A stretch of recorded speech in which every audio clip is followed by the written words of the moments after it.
Kalorama, a recorded books hybrid imprint, presents The Language of Climate Politics, Fossil Fuel Propaganda, and How to Fight It, by Genevieve Guenther. Read by Genevieve Guenther. For Teddy. The problem in democratic societies lies in figuring out which apparently non-propagandistic claims are in fact propaganda. Jason Stanley, How Propaganda Works. To clarify thought, to discredit the intrinsically meaningless words, and to define the use of others by precise analysis, to do this, strange though it may appear, might be a way of saving human lives. Simone Weil, The Power of Words. Now is the time to speak clearly. Greta Thunberg, No one is too small to make a difference. Preface. We. It feels perfectly natural to use the word we when you talk about climate change. We are causing climate change. We are emitting more carbon dioxide than ever.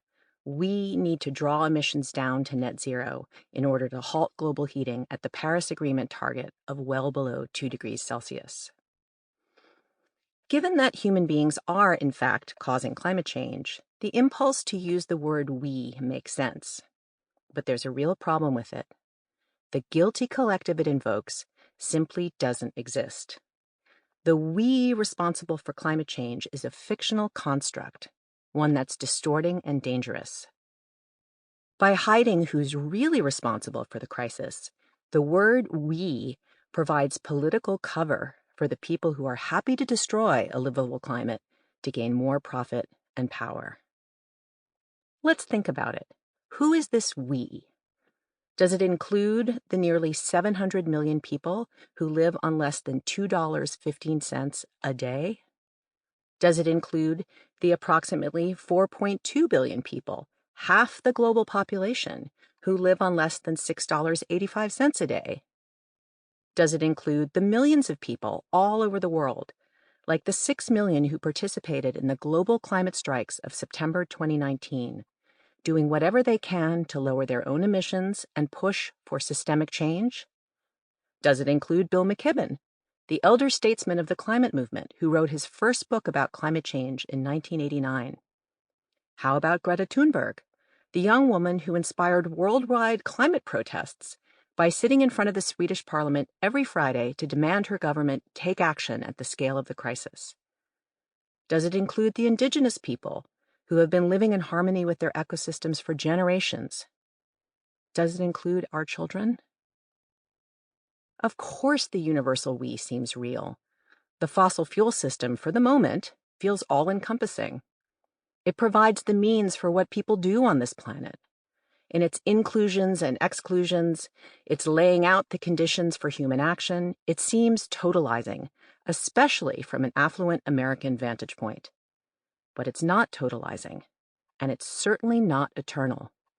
It requires active reproduction at every moment in time, through subsidies, through construction and repair of its infrastructure, through court cases that uphold its laws, through protection of its so-called assets by the military, through Instagram photos that pretend its benefits will bring you joy, and on and on. Instead of thinking of climate change as something we are doing, always remember that there are millions, possibly billions of people on this planet who would rather preserve civilization than destroy it with climate breakdown, who would rather have the fossil fuel economy end than continue. Those people are not all mobilized by any means, but they are there. But remember, too, that there are millions of other people, some of them running the world, who seem willing to destroy civilization and allow untold numbers of people to die in the decades ahead so that the fossil fuel system can continue now. Remember as well that there are degrees of complicity. Without structural changes paid for collectively, most of us have no alternative but to use fossil fuels to some extent. Each of us can only do our best. And lots of people, including, as you shall learn, Some climate researchers, policymakers, and even advocates believe, mistakenly, that the world can keep using coal, oil, and methane gas and still halt global heating anyway.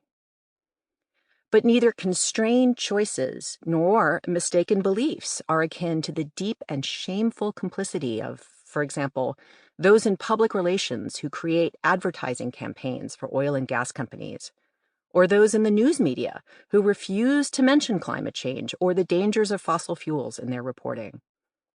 Such people are making money destroying the world. Complicit people and institutions must be called out and encouraged to change. And the fossil fuel industry must be fought. And the governments that support that industry must be replaced. But none of us will be effective in this if we think of climate change as something we are doing. To think of climate change as something that we are doing, instead of something that we are being prevented from undoing, perpetuates the very ideology of the fossil fuel economy we're trying to transform. Fossil fuel ideology can be reproduced even by a tiny, innocuous pronoun like we. This capacity to transmit ideologies, to shape the way people see the world without their even being aware, makes words politically powerful. To undo climate change, a new collective we, me, you, everyone who listens to this book, everyone with whom we share its ideas, will need to use the power of words to fight climate propaganda and transform the deep ideologies of the fossil fuel economy. Contributing to that transformation is the goal of this book. Introduction: Why Words Matter in Climate Politics. Political ground is gained not when you successfully inhabit the middle ground, but when you successfully impose your framing as the common sense position. George Lakoff, University of California, Berkeley. Conservatives don't follow the polls. They want to change them. Climate change is a hoax, Donald Trump sneers using his best wise guy accent. This is the kind of lie that most people associate with fossil fuel propaganda. And for good reason.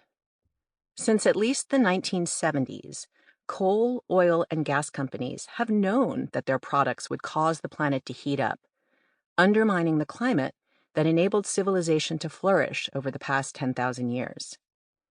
To cover up what they knew, these companies worked with political strategists, advocacy organizations, think tanks, trade associations, and advertising firms to hone and spin the message that climate change wasn't real.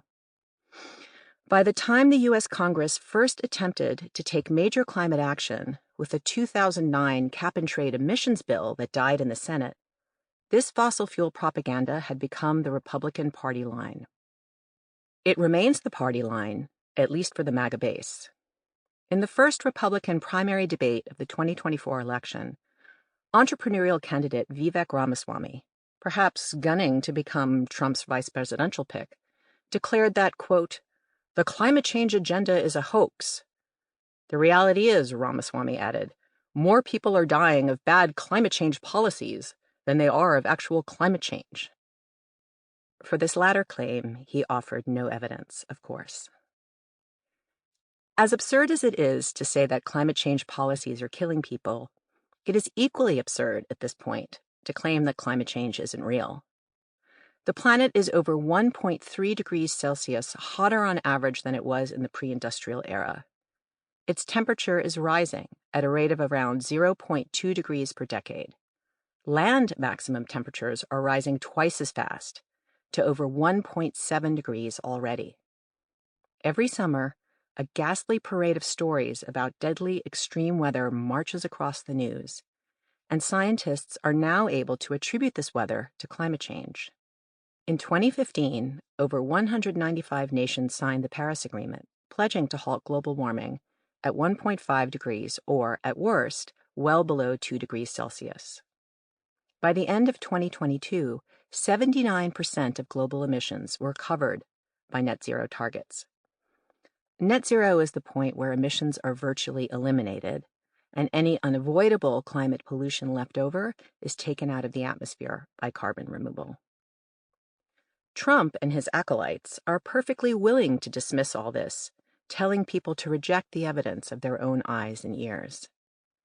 But other fossil fuel interests, Republicans without Trump's authoritarian charisma, titans of finance and tech, fossil energy-funded researchers at elite universities, conservative media magnates, and, strikingly, coal, oil, and gas executives themselves have started spreading a new, more subtle form of propaganda, which acknowledges that climate change is real, but still seeks to justify continuing the fossil fuel economy.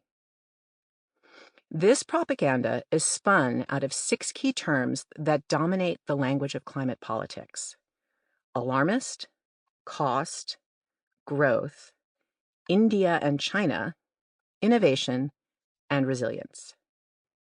Together, these terms weave a narrative that goes something like this. Yes, climate change is real, but calling it an existential threat is just alarmist. And anyway, phasing out coal, oil, and gas would cost us too much. Human flourishing relies on the economic growth enabled by fossil fuels, so we need to keep using them and deal with climate change by fostering technological innovation and increasing our resilience. Besides, America should not act unilaterally on the climate crisis while emissions are rising in India and China. This narrative is designed to foment the incorrect and dangerous belief that the world does not need essentially to stop using fossil fuels, either because climate change won't be that destructive, or in some versions of the story, because the world can keep using coal, oil, and gas and still halt global heating anyway. It would be bad enough if this narrative was being repeated only on the right. But what gives this narrative its power over current climate politics is that it's repeated in echoes and fragments, and sometimes in its entirety, by people on both sides of the supposedly partisan climate change divide.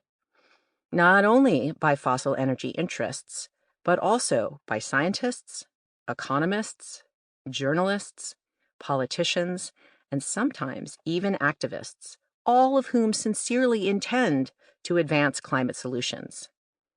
But that's because, as we shall learn, these terms and the ideas they convey have been appropriated from language produced over the decades by these climate groups themselves.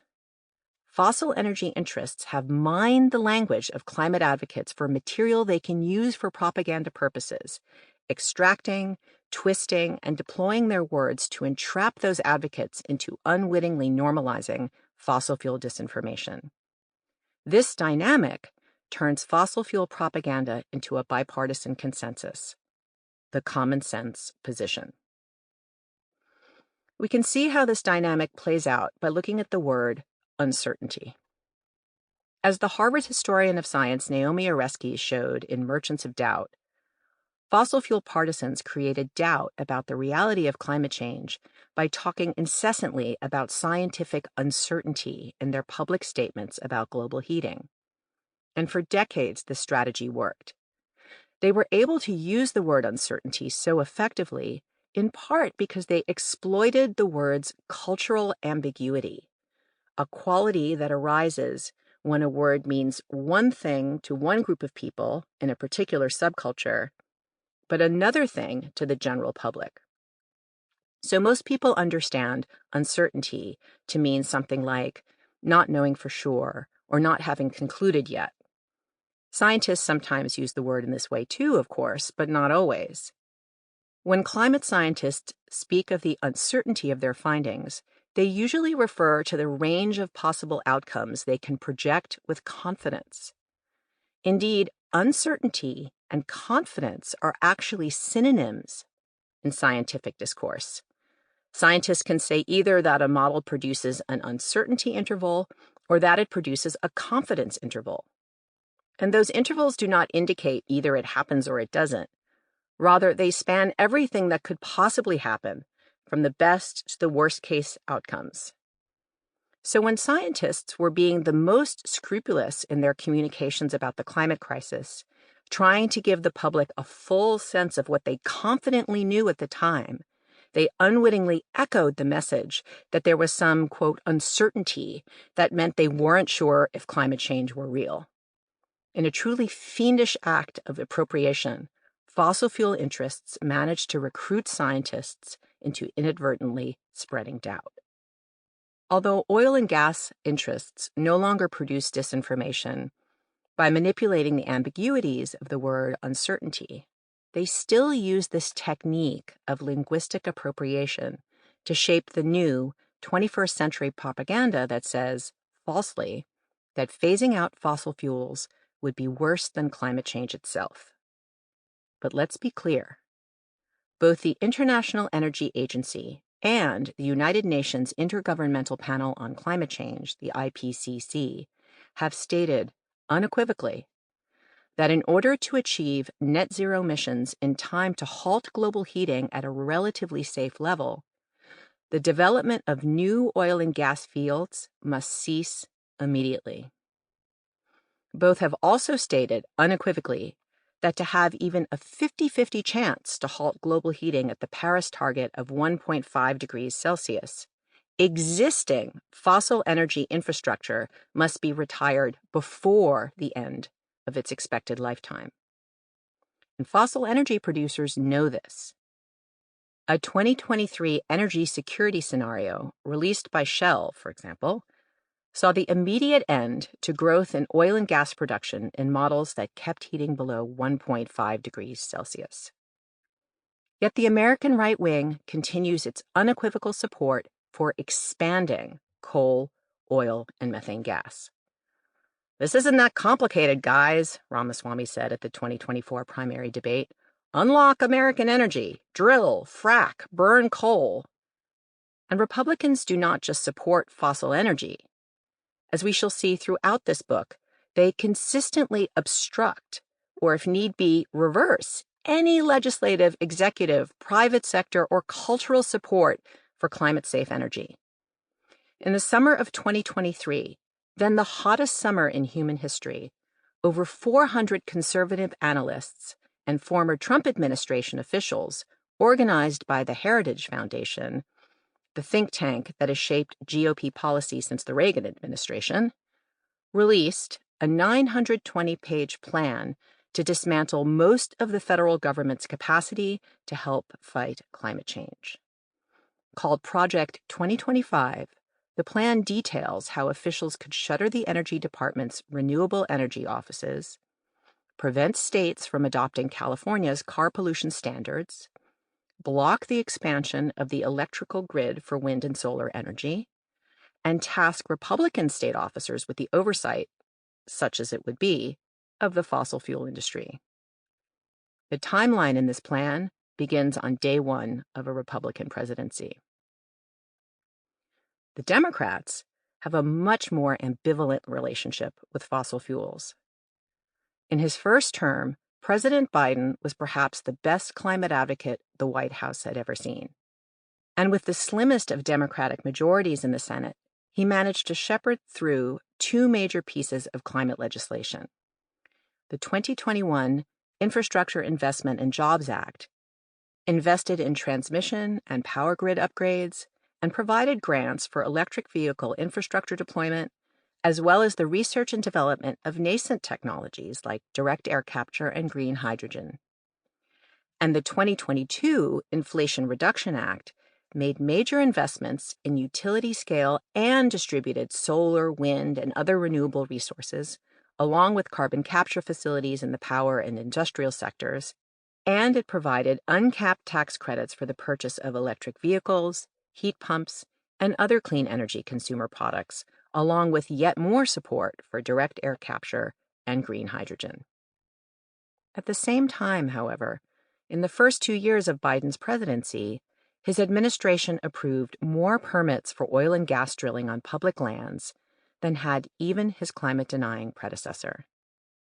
The United States was already the world's biggest oil and gas producer and one of the biggest fossil fuel exporters. Yet in 2021, U.S. methane gas production increased by 2%, In mid-2022, the U.S. Energy Information Administration, EIA, projected production would increase by 3% that year, and an additional 2% in 2023. The EIA expected that crude oil production would increase by 6% in 2022 and 5% in 2023.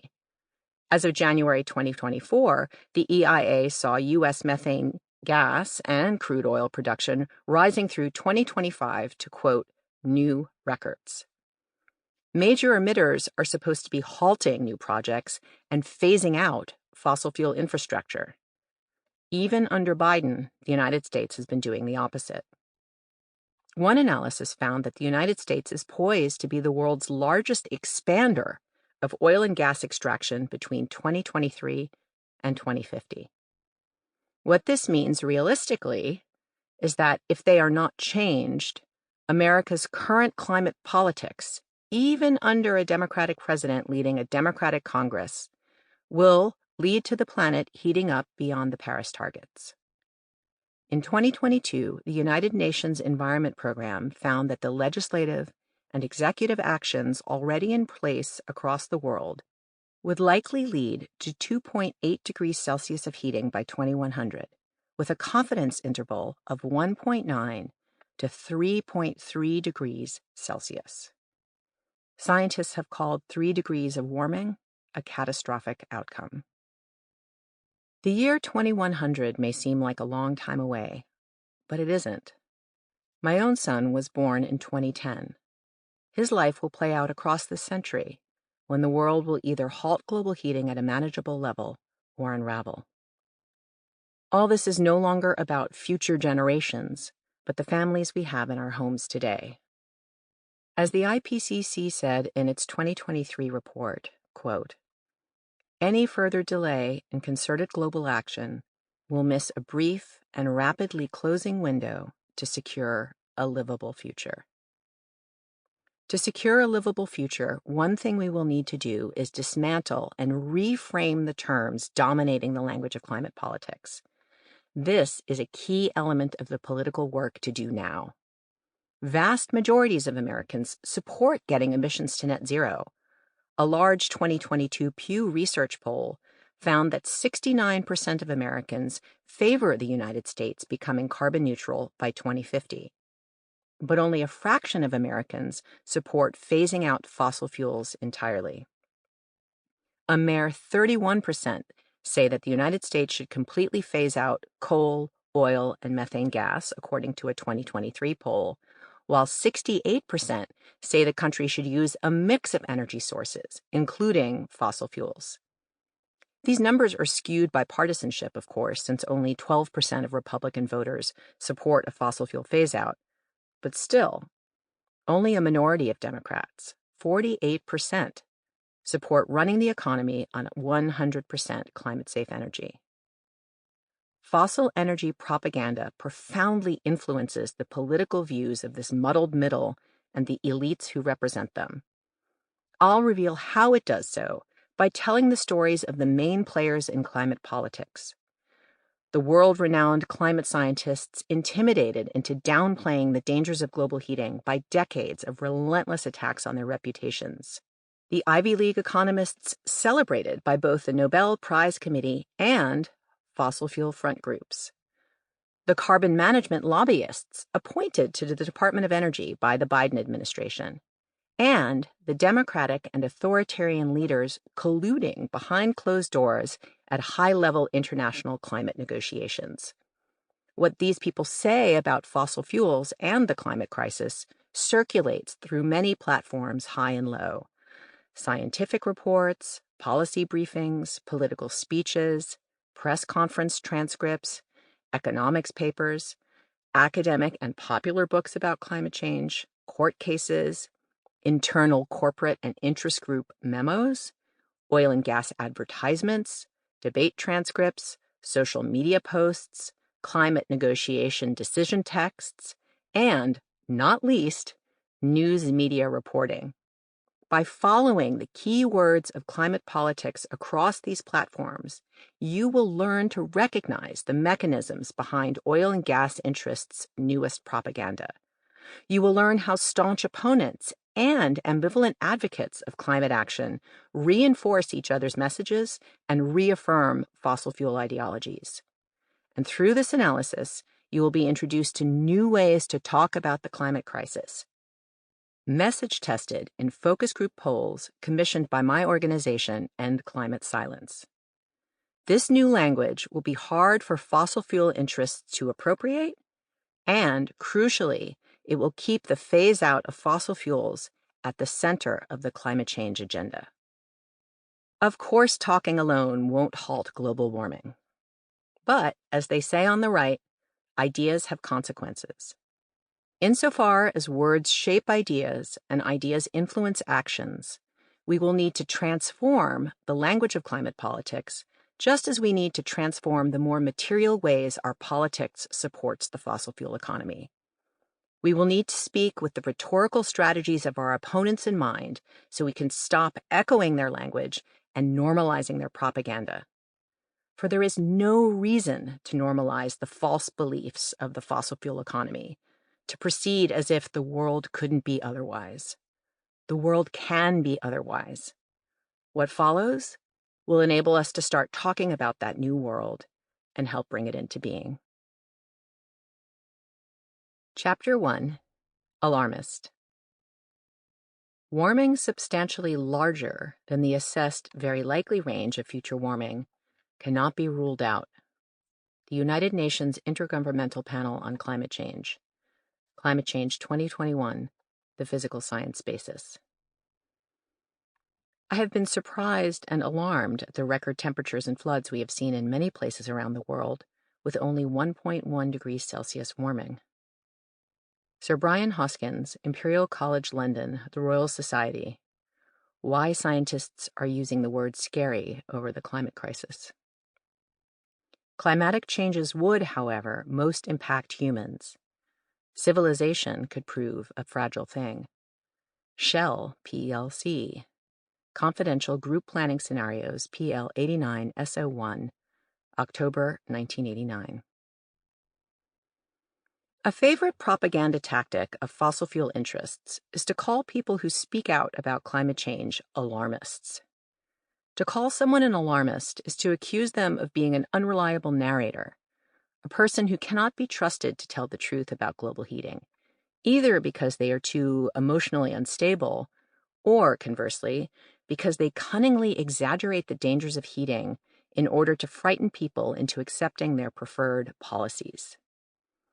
Fossil energy spokespeople use this tactic not only against climate activists trying to build public support for clean energy, but also against scientists simply reporting the results of their research. So, for example, analysts at the American Enterprise Institute, a conservative think tank whose funders have included ExxonMobil, Koch Foundations, and the Bill and Melinda Gates Foundation, have argued that there is, quote, no evidence that a climate crisis looms in our future, and that the reports of the United Nations Intergovernmental Panel on Climate Change, IPCC, are nothing more than, quote, unfounded alarmism. Mocking climate alarmists for supposedly warning that, quote, the world has only 1 year, 2 years, 10 years, and so on to substantially reduce fossil fuel consumption, or else it will be too late to prevent multitudes of cascading global disasters that will make the biblical plagues of Egypt pale in comparison. The director of the Arthur B. Robinson Center on Climate and Environmental Policy at the Heartland Institute, another prominent right-wing think tank, dismisses the need for decarbonization entirely, calling scientific research, quote, climate delusion, whose purpose is nothing more than, quote, ever more intrusive control over people's lives. Repeating this trope, the influential Fox News talk show host Sean Hannity regularly characterizes climate scientists as, quote, climate cult alarmists, who have fabricated global heating as a huge Trojan horse for big government socialism.